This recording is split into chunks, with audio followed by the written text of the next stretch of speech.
be strong in this time, son. I'm a survivor. I will survive. I will survive. And I'm a firm believer. We'll forever strive just to stay alive. That simple means it. Nobody can hold me, man. Nobody can change my energy. Nobody can hold me sick. I will let alone negativity. Nobody can hold me, man. Nobody can change my energy. Nobody can. Nobody can. Everybody show me some strength. No weakness. Show me a lion. Strength. No weakness. Show them who we are. Strength. No weakness. Show me a lion. Everybody strength. No weakness. Show them who we are. Not when you're old. Your enemies, they must tremble. Your enemies, they must tremble. Yo, not when you're old. Everything has to humble. Everything has to humble. I'm a go-getter.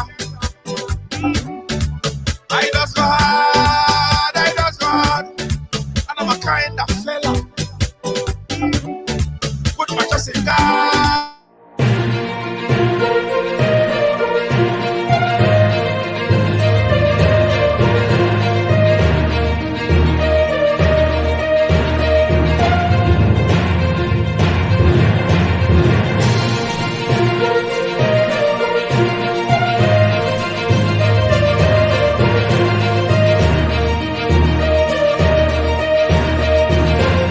This is Ridealong Live, where everyone has a story to tell.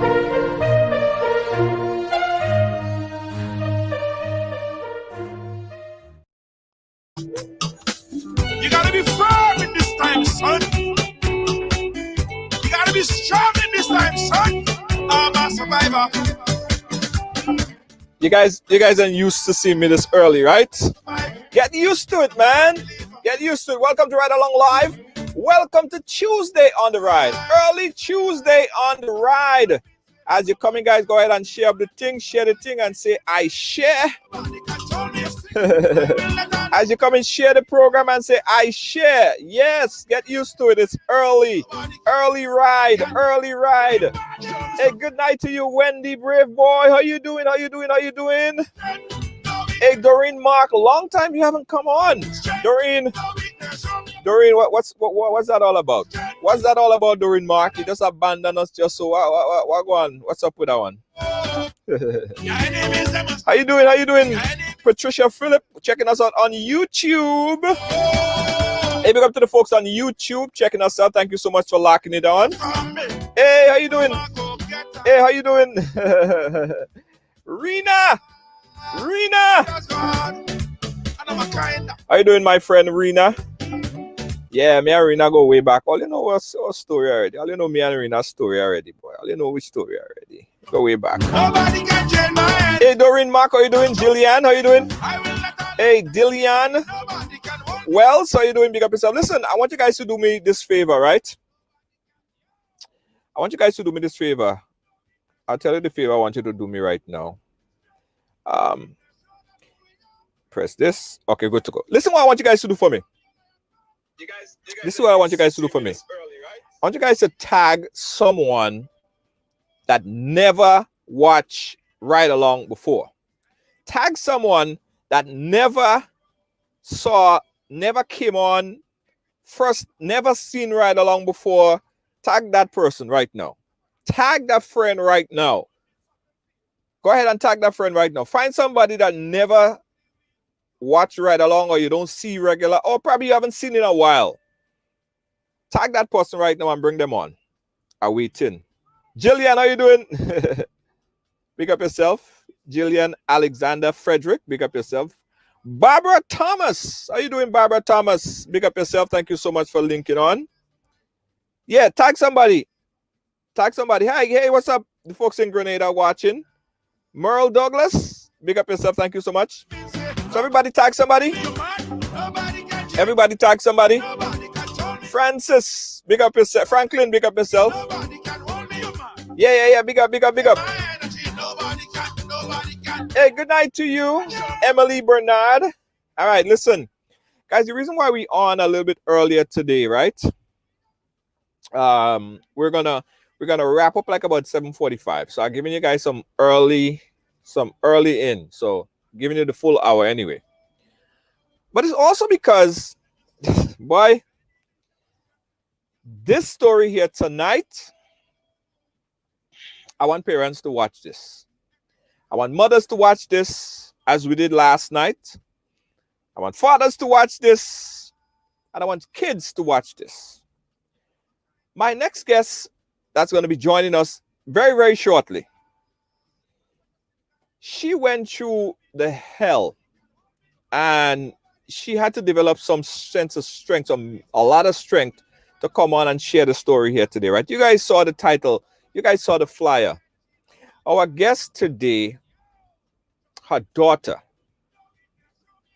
I want to preempt it. I'll have her explain, but it's a story for the whole family.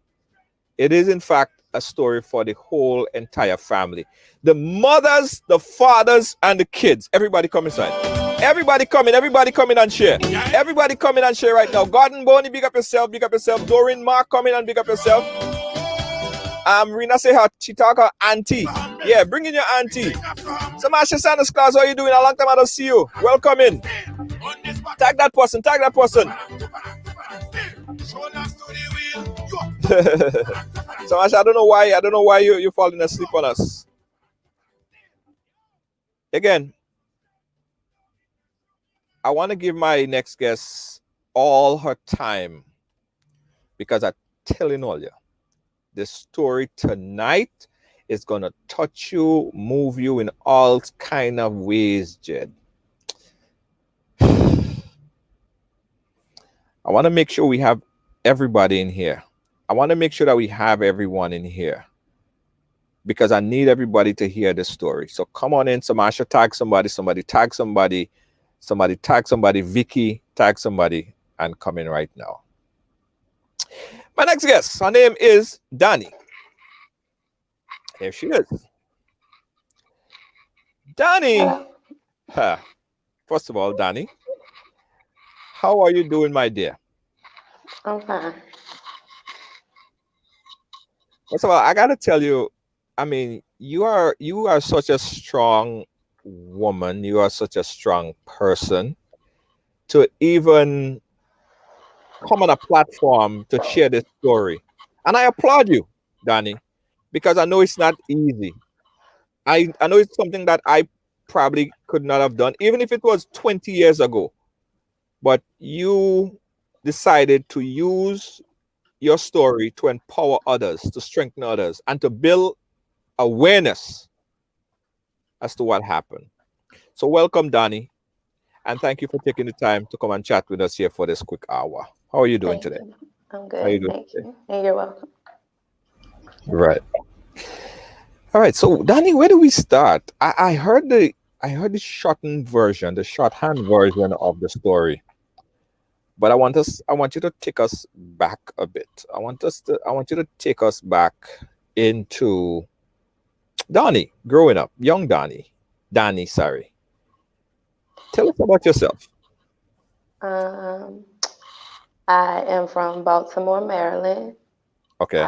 My grandmother raised me um, in a house full of people, and we grew up semi-poor because my mother, she took good care of me from a distance, but my grandmother raised me. I live with her. And my mother, she decided that she wanted me back when I was about 9. And so I went back to live with her. And then after a little while, I guess it didn't work out. So I ended up going to foster care. And after foster care, I got pregnant with my first daughter when I was about 15 and a half. And I had her when I was 16. And then maybe when she was about 2, the state of Maryland took her from me. A cousin of mine started sleeping with her dad, Right. and they took her from me. and she said that I was doing a bunch of things that I never did to her, Right. and I never got my daughter back. So Let before she's hold 20 on, now. let's slow down a little bit there, because you said something I want to just expound on a little bit more. You said that, you know, your mom took care of you from a distance. Did Mhm. you ever cultivate or have that relationship with your mother at all at any point in time of your life? Was it a mother that was there? Did you ever get that bond that No, it never happened? no, I'm the only child. She had a lot of jobs. I guess she worked a lot. She wasn't ever like on drugs or anything like most people who I knew who mom didn't really wasn't really in their life. But she just worked a lot, and she always bought me stuff from a distance. But like I said, we never lived together until I was about 9, so we Right, didn't really have a relationship. And then when I moved with her, um, I just lived with her for a few years, for about maybe 4 or 5 years before I moved out and moved in with somebody else, and then ended up going to foster care. right. And your father. My father died when I was 16. He died from cirrhosis of the liver. Yeah, Okay. All right. So at 16, you had you became pregnant with your first child. yeah. Right. How was it being a young mother growing up? I mean, you're a teenager, young mother, having the responsibility of being there for your young child. How was that? Was it difficult for you? It probably wasn't what you would imagine because I raised my daughter for those first couple years inside of a group home because we was in a pregnant group home together. Right. So it was different than what most people would experience if they was not in a group home with their first kid. So your daughter grew up in a group home. No, I wouldn't say she grew up in a group home because she was taken from me when she was Right. 2. Right. Right. But we spent some time doing other things, running around in the streets. I was being a teenager and not knowing knowing what to do basically. And Right. yeah, that's neither here nor there. They took her, and I never got her back. Wow. Talk to us about that emotion. I mean, you're a young mother. Your first child. They took her away from you.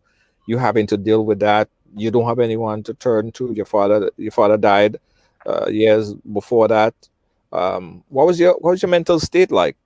What was your whole vibe? I think at that point I was just trying to find love. So I was looking for love, and then I got pregnant with my second daughter, who was the one who was murdered. Right. We will talk about your second daughter, Mm. but love. You know. That's what I was looking for. Right. What is love? Like you say you was looking for love. Uh, what about love you was looking for? What is love? What do you define as love? I guess I wanted to feel wanted. I guess Right, so. Or wanted somebody. I wasn't necessarily looking for a replacement for her, but I wanted her back. So, and there was a void when they took her from me, and I right. was trying to fill that void with something. And was it a legal matter, or was it something that you could go to court and prove that you're self-sustainable, or you could provide for her, so then they could get it back, they could give her back to you? Was there anything that you could have fight for? Did you fight for it? What happened? Uh, when they took her from me, I was 18, and again, I was young, dumb, and naive, and I didn't have anybody on my side. I did try to fight for her. I did everything that the court had said that I should do. They said that I should get a job and I should save money, all the things that they tell young mothers to do, stop running the streets, stop doing the things that I was doing. I did those things and it wasn't enough because when I came back to the court, they told me that there was still more that I needed to do or there was some things I needed to do. And it just seemed like I was never going to get her back. And I just kept trying until her grandmother basically made it not possible for me to get her back. Yeah. And Jane is asking, why they took her away. I think you said it earlier. It was said that you did a number of things that they accused you of that was Yep, not factual, that wasn't true. that's the truth. And It was only one person that really accused me of those things, and that was my cousin, who, like I said, was sleeping with my daughter's dad.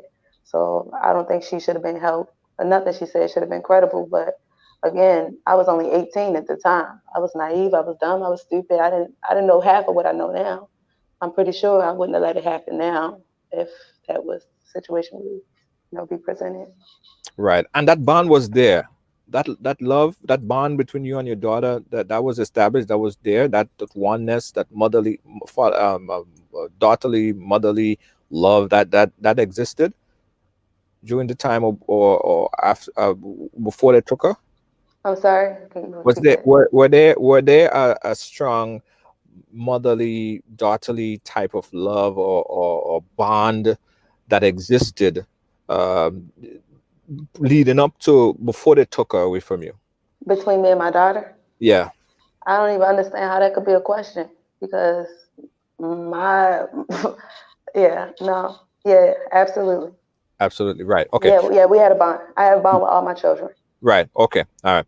W- you mentioned that at 18, searching for love, you had your second daughter, which is, we'll talk a lot about that, because what happened, what transpired after that. Um, tell us about your second daughter. My second daughter, I had her when I was 20. 20. Her Okay, name, right. And you mentioned to me in the pre-interview, you called her Destiny, right? that's her name. Destiny. Mm, Tell us about Destiny, and the void that she filled, uh, in your life at that time when she came into your life. she was kind of like my best friend. Yeah. Uh, Wow. Yeah. Guys, if you just joined in, we're talking here to Dani, and she's sharing her story of what happened, what transpired, um, following following that, the birth of a second daughter, what happened afterwards. And it's a roller coaster story, and I want you guys to pay attention and listen very, very carefully what happened, because it could prevent and avoid a lot of things. Even parents that are going through things right now, listening to the story and able to identify some of the things that happened throughout their life, it might help a lot of people. So listen and pay attention. So one of the main things that you told me in the pre-interview, which was shocking, was that, uh, Destiny, which filled that very, very essential void in your life, she came in, and you guys obviously had a great relationship. And there was someone else that came into your life. Tell me the story of Destiny, and tell me how that other person came into that male figure that came into your life that changed your whole life forever. um, Destiny, when she was like maybe like a month or so. Actually, when I was pregnant with her, her dad wouldn't um, stop cheating on me. And then when I had her, he wouldn't stop cheating on me. And I kind of was kind of sick of it. So I started seeing someone else, and that was the person. Sorry, I didn't hear it. My headphone just went off. Okay. I said, yeah, the person that I started dating because of Destiny's dad, he was doing a whole lot of cheating. Right. Um, yeah, that was the person who did what he did. Did he tell us about his characteristic? Tell me about the person, the individual. Talk a little about him. About the person that did it, Yeah, his um, personality, because he's an essential component of the story. Yeah, he's a very essential component of the story. yeah, What was his uh, personality like? he, you know, I was writing out some things earlier today so I could try to be prepared for this, and I didn't bring the paper in here with me. But I would say that he was really like manipulative. He was um, he was very manipulative and he was very controlling. Right. He was very controlling, and a lot of the things that he did or that I found out that he did or he was about, he I didn't find them out until after he did them. So he was very like secretive. So those are some things I think you could watch out for. I didn't understand the poster, or per se or whatever. Is your camera out again? Eh? Okay, because I say you look like your camera has disappeared. No, no, no, no, no. I'm still Okay, here. I'm still here. I'm still. okay, We're okay, still good. okay. So on the poster, it had said that, like I can tell you how to prevent something. And I really don't know how, if I could tell you how to prevent it because I couldn't prevent it myself. Now I can tell you the things that I noticed or that Right. I didn't think of until after it happened. And then I went back and I said, oh, wow, like now I see that was a sign then, but I didn't know of those signs before it actually happened. And I just want to make that clear Right, right, to right. No, some I people. understand. I understand. I understand. So there was no specific trait in retrospect, right? When you look back and you look at the person and the personality, there were no specific traits that you said, you know what, that I overlooked that. Like he was like a possessive type of person. I overlooked that. Yeah, yeah, I just said that. I just said Yeah. he was manipulative. He was controlling. I overlooked those things. He was jealous. He was very jealous of me. He was jealous of me and my daughter's relationship. He was jealous of my daughter, but they was also very, very close. He was very close with her. He taught her a lot of things, and people thought that they were really like that was her dad. Right. So I feel like, they might have been too close because now that I think about it, I was young, like I said, I was thinking that, this is her new dad and we're gonna be live happily ever after and Right. be one big happy family, but the whole time he was the devil and he had ulterior motives. Yeah. Ulterior motives. The extremely sad part of it. I know, guys, we're moving like in warp speed, right?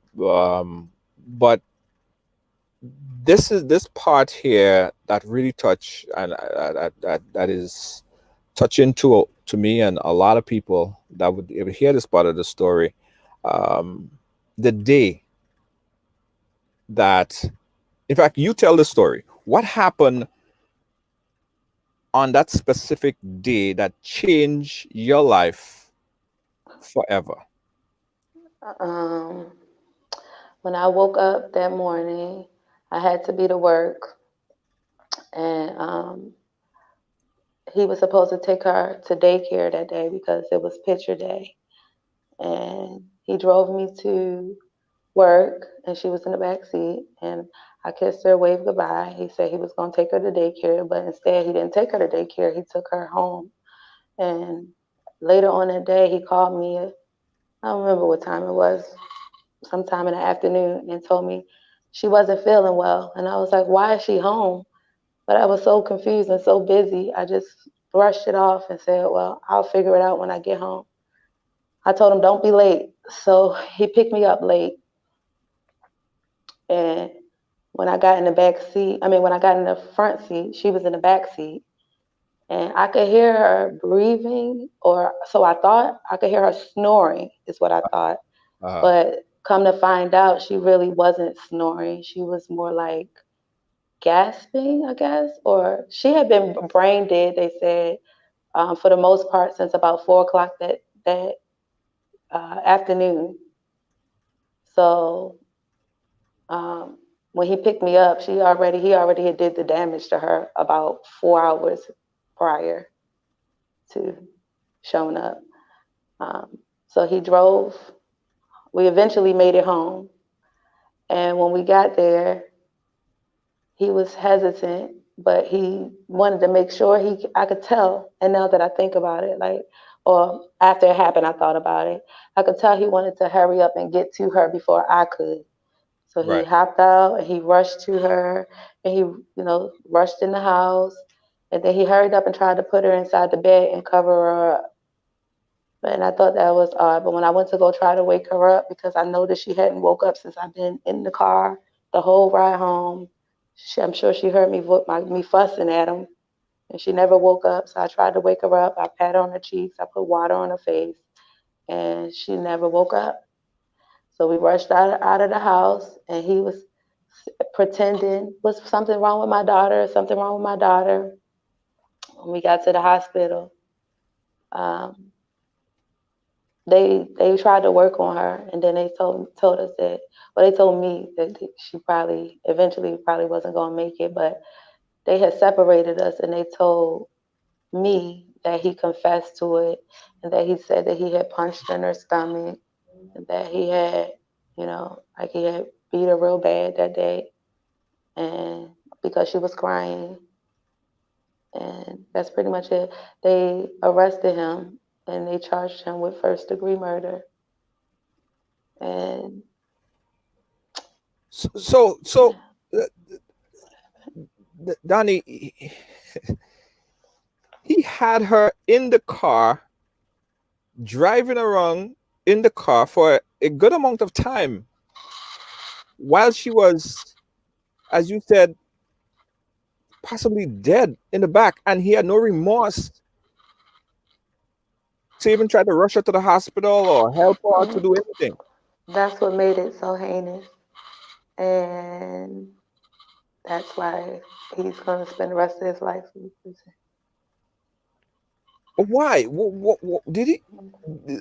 I know he admitted to doing it, but why did he do it? Did he ever speak to you or try to explain as to why he did what he did? I never got a chance to ask him, and he just told when he confessed, he just said the reason he did what he did is because she was crying. I still don't understand why she was home with him. I never got a chance to ask him why was she home with you? Why wasn't she at daycare? What you know what I mean?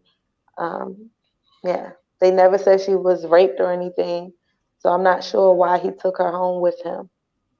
I just know that that's what happened. You know. Cold-blooded, unprovoked. Hmm. And how old was she at that time? 20 months. She was 20. about to turn 2. Wow. How now you seeing this all happen? How did you dealt with it at that time? You said, how did I deal with it at that time? Yeah, how did you deal with it? Um, do drugs and um, everything else, and just, yeah, that's how. And eventually prayer. I started praying. But at first, I was just going off the deep end.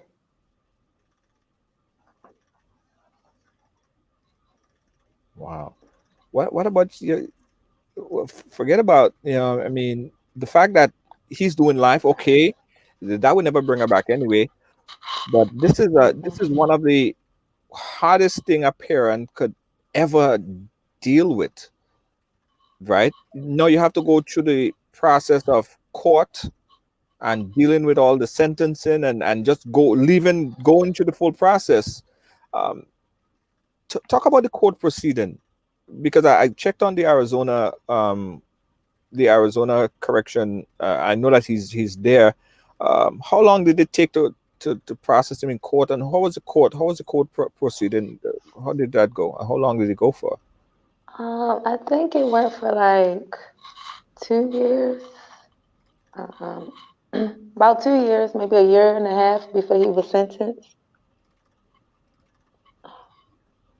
All Yeah. right. Let's just come up for air right there. Guys, you're watching Right Along Live. Stand by, Donnie. You're watching Right Along Live. We're talking here with Donnie. We got a very interesting turn and twist to the story. When we come back, we'll wrap up the second part. Don't move, we'll be right back. Right Along Live. Okay, I got some good news for you.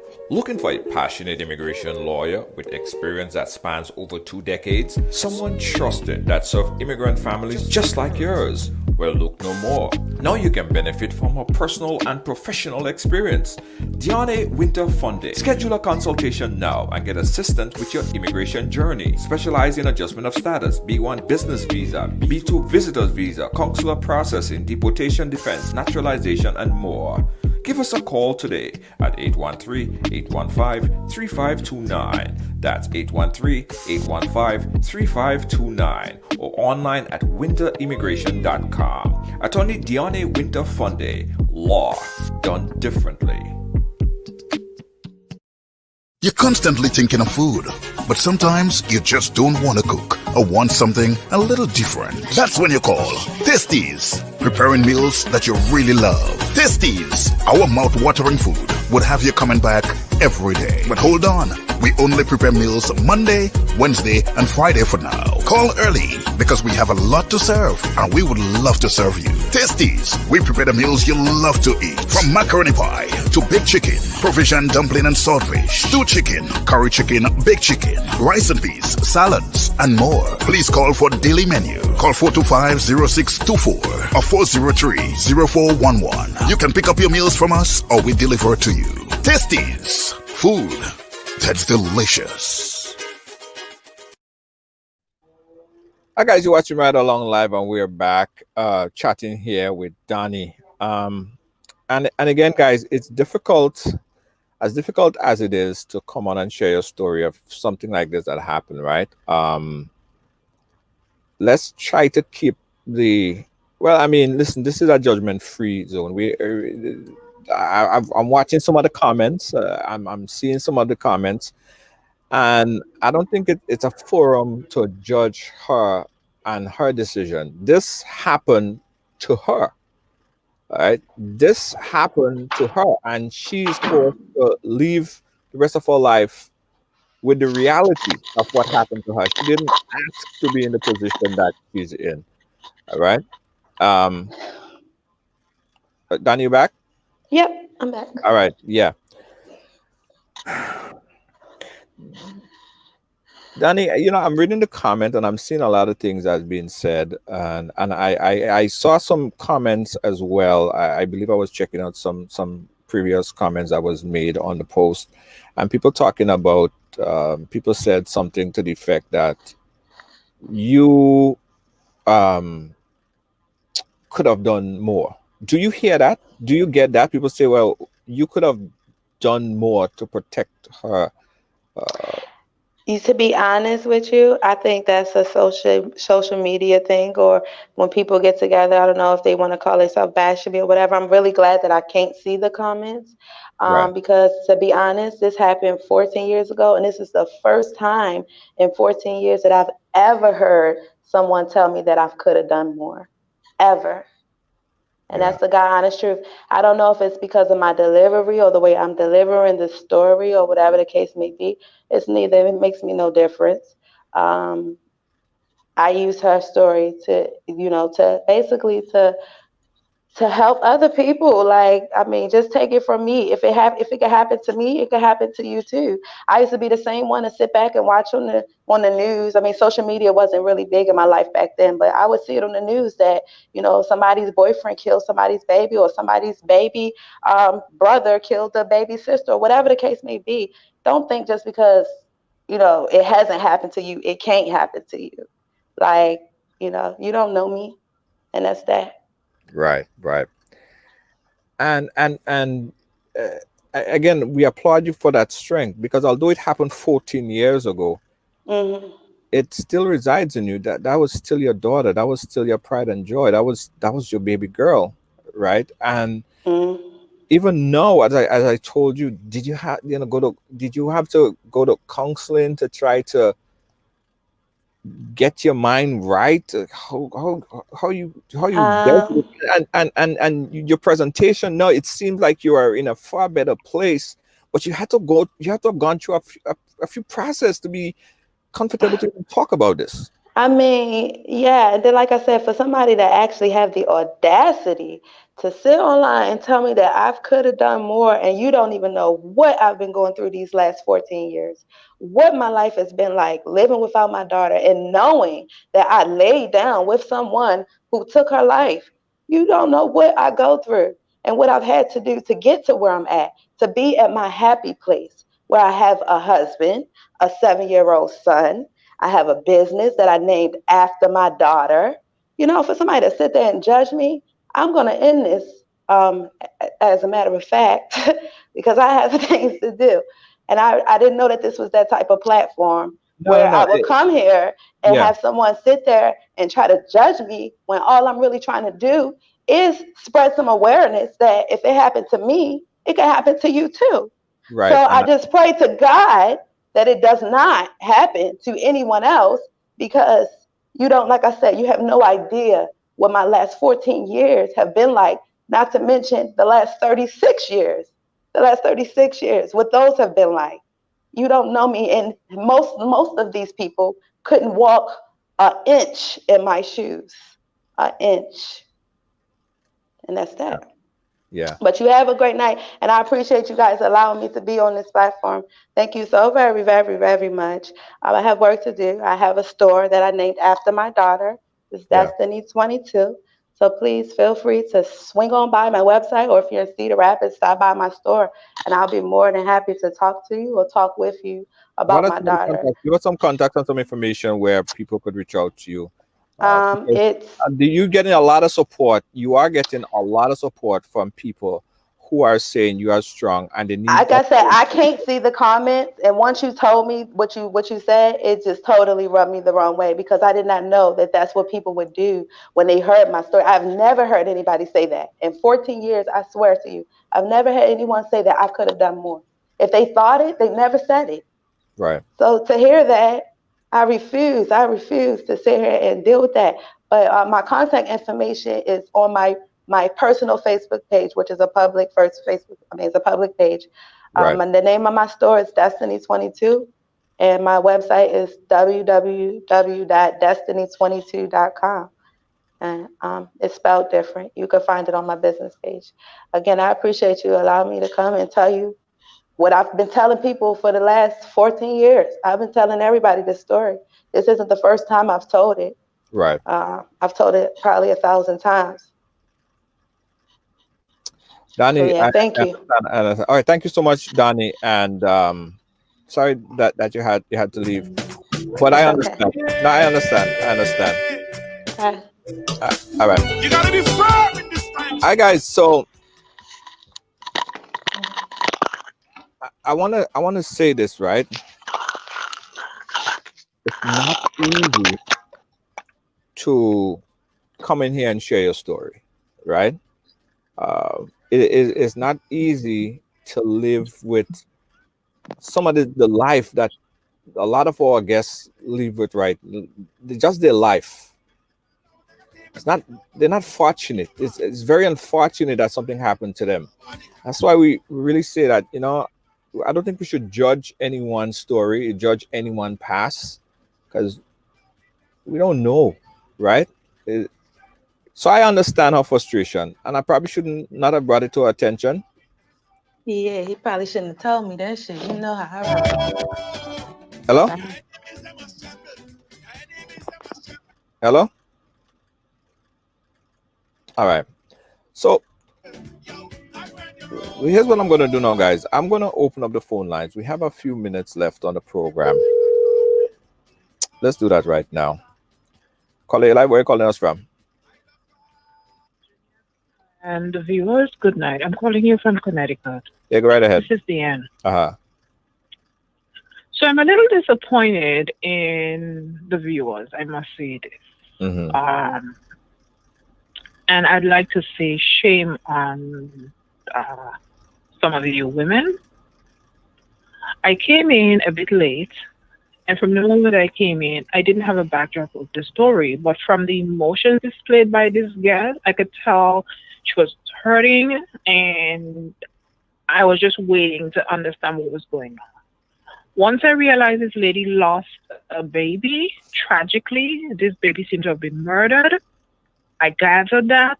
and I saw the nasty comment coming through. I don't think this is warranted, and I would like to get across to the platform, Junior. If you're going to give me a moment here, this needs to stop. When we bring guests onto the show, it's not, as the lady just suggested, to be bashed and torn apart.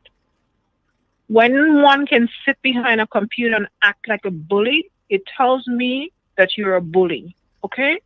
Yeah.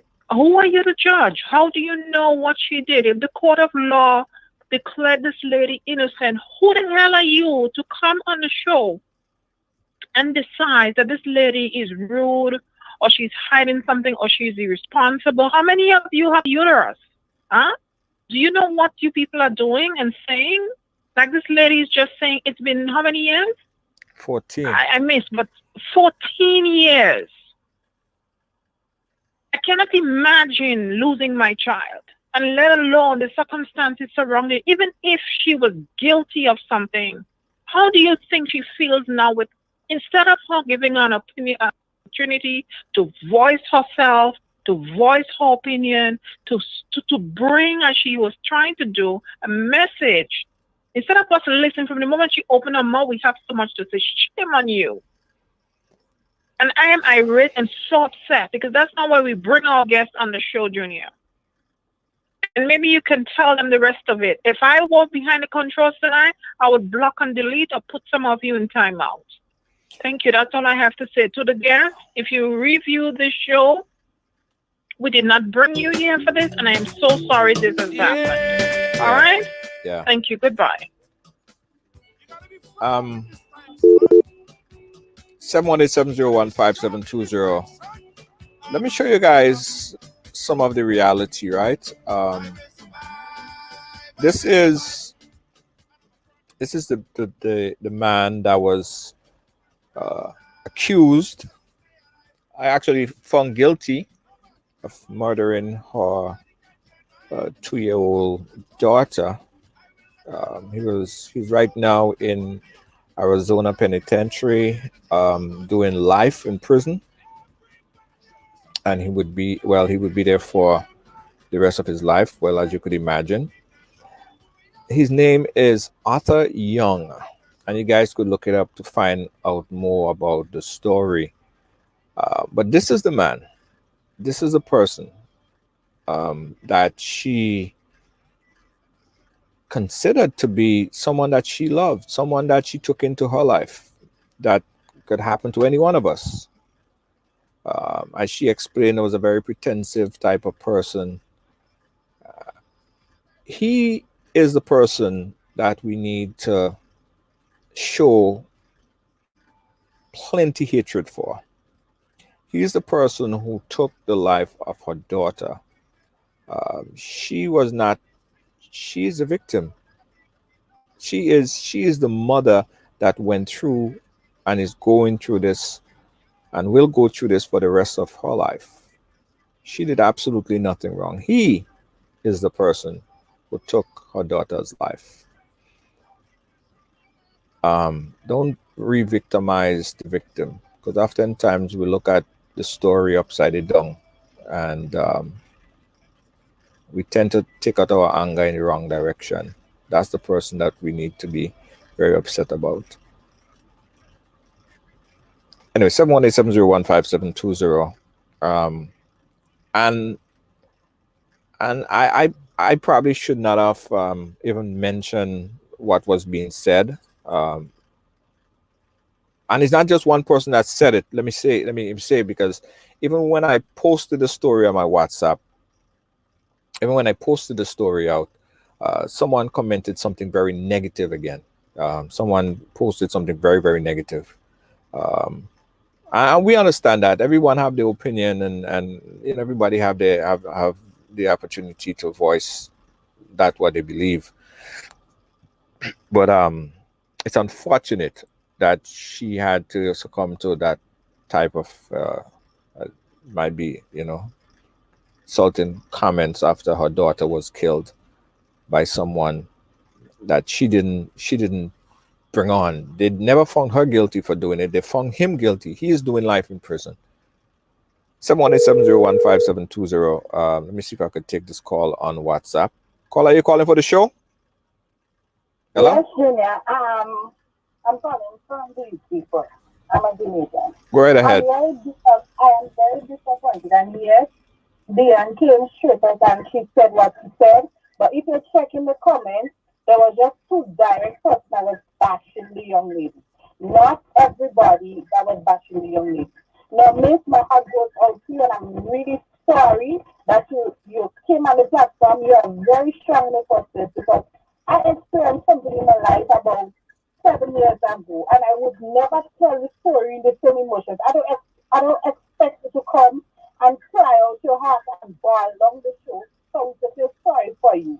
Just as only how you're expressing whatever you go through, no, I'm not even close to you, and I am feeling exactly what you're going through because I'm not even close to you. My heart goes out to you. I'm sorry. Sorry, Junior, but I have to call your name. For Lacey and Doreen, you guys are, I don't even know how to describe as women to come and victimize the lady over again. When she comes so strong to speak and to talk about her experience, what is so hard to sit and listen, to process your thoughts? What is so hard to take in what somebody's saying for you to be so judgmental and saying she's not fit to be a mother or whatever? Have you received a mother award for the year already? Have you received it? You guys are so disgusting and you guys should really just shut up. And I'm so upset because the lady, come on, she can't even finish the show, and that is not what don't portray us like that. We are not this type of people. Sit or wherever you're there and listen to whatever you have, anything. You even have, you could ask me lady questions. You could ask a lady question, but not be judgmental. Yes, everybody. I wanted to hear the end of the story. I wanted to know where she comes from. I wanted to know how she do it. This is something that she came to empower other people. So in case anybody goes to this thing, like if a friend goes to you should know that, okay, this is what she did. This is how you take it from there. You are like, I look at Mira. And I'm sorry that she had to leave the show in this way because it's a really interesting show. It was really interesting. Her story was interesting. And like I said, my heart goes out to you. I pray God comfort you, and I pray that you could come back on the show and just not pay any mind because there are people who really care about you, who really care to hear your story, who really care to know how you did this. And I'm really sorry for what happened tonight. This is not how all of us are stupid like that. So, Gina, I'm sorry. She had to end the show like this. That's all I wanted to say. All right, thank you, caller. Thanks for calling in. All right. 718-701-5720. Give us a call in and just talk a bit.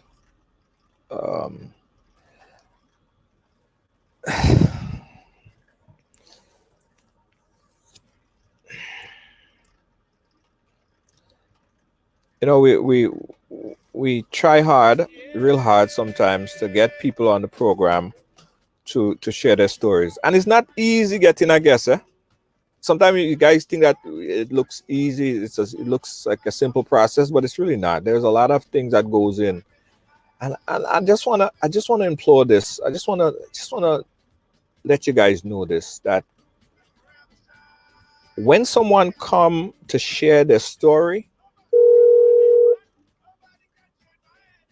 let me take this call. Right along live, call A live. Hi, Junior. How you doing? I'm good.